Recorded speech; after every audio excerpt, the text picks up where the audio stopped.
Анфиса, пожалуйста, посмотрите еще Бориса, там какие у него негативы есть. А я работаю по алкоголю сейчас. Борис, Я вижу у Бориса сущность алкоголя сидит. дух алкоголя. Это надо убрать.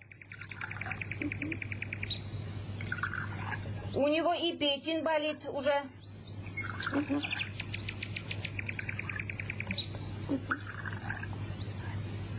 Мы через вас будем работать.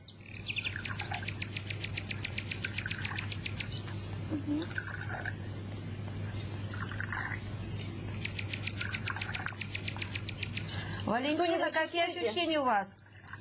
Алло? Какие Ну, как- ощущения? Как сердце бьется сильно. Очень хорошо, очень хорошо, хорошо. Дрожь идет, все, борьба светлого, темного, дьявола, Бога, идет ощущение.